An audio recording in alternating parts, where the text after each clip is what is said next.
right, hello wine-drinking people. We are back with more of what I've had to drink yesterday, and, well, this is an event that happened last week. We just haven't got around to filming it yet.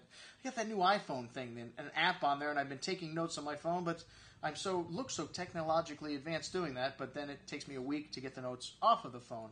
But anyways, we had Michael Trillo in down at the edge, and Aaron Brooks, the chef down there, did an outstanding job with the food once again.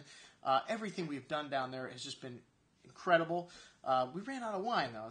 I guess we had more people than they had anticipated. Well, I shouldn't say run out of wine, but I always sit at the table of alcoholics where people finish all their wine and go, do we have any more wine? And we didn't have any more wine. You know, at a Wine Watch event, that normally doesn't happen. Well, anyways, Michael has been a good friend, and we've been doing many events with him since he took over Sequoia Grove in 2001. He was the assistant winemaker with the former owner, Jim Allen, before that. That's where he made his Carl Lawrence label, which was going to be going away. Well, one of his partners, Lawrence, is going to be going away. So it just may be called Carl the next time you see his wine out there. But Mike makes great wines, and he knows where the top vineyard sites are in Napa. He worked with the great Andrei Chelichev. He helped plant the Domaine Carneros vineyard with Tony Soder. He goes way back in Napa Valley, and that's one of the things it takes to make great wine. And, you know, when Co-Brand bought Sequoia Grove, they said, Mike, they flew him up to New York and said, what do you think we should do with this winery? And he had no idea they were going to give him the job of CEO and chief winemaker, but I guess he gave them some pretty good answers with what he thought they should do. And, you know, they bought him 56 acres of prime vineyard land because he said we need to be able to control more of our own destiny, which I've been saying this for a long time. You know, we like to follow people that have control of their own grapes. That way we don't have to worry about whether they're going to be able to get good juice next year. And, you know, he said pretty much that was the same thing he told the girls. You want to be able to control most of your own destiny. Then they've got long-term contracts with people that Michael has known for years. So Sequoia Grove still has got the best things yet to come out of this winery, I believe. He said it was going to take them 6 or 7 years to turn the corner.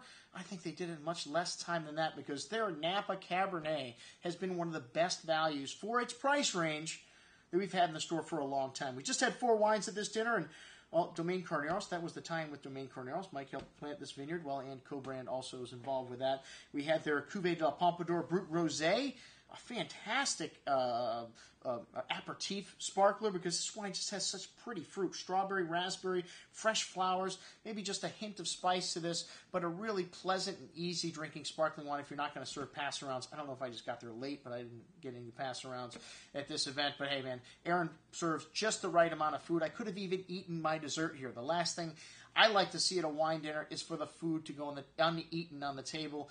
And some restaurants we work with serve quite large portions. It's hard for people to finish everything. But down here, Aaron really has it dialed in. Just perfect size courses. The Chardonnay Sequoia Grove, the first wine we had, 2010 vintage. I've heard this is a difficult vintage, but man, this is a really excellent bottle of Chardonnay. Some lovely tropical fruit showing, vanilla bean, creme brulee, lovely balance in this wine. You know, today people have eased up on the oak, so the oak is an underlying factor.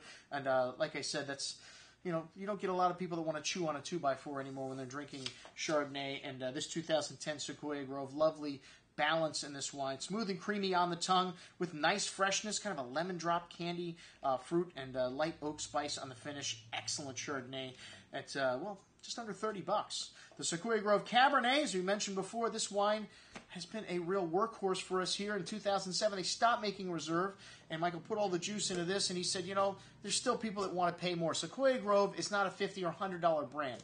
You know, you can't change something like this when it's been known for this being a product at this price point for such a long time. We're going to create a prestige label, Cambium, and we are going to make a $100 wine, which I think is smart. Let's not try to make Sequoia Grove something that it isn't. This Napa Cab, lovely dark color in this wine, some dark raspberry, black cherry fruit coming through, currants, cassis, vanilla, some cocoa powder. Really lovely complexity on the nose here. Some coffee, espresso, a little pencil lead from that fresh oak, that new oak they put it in. And the palate really smooth and ripe. This 2009 vintage just so appealing right now. But it's got wonderful structure. Some tannins here still to resolve on the finish. But really ripe and round.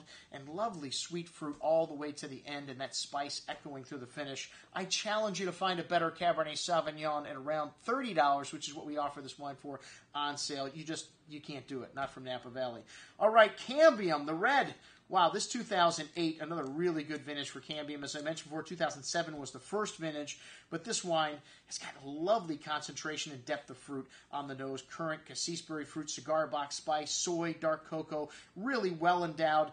Cabernet Sauvignon, Cabernet Franc, a little Merlot in there for a little added complexity. This wine is big and chewy on the palate with layers of dark tobacco spice.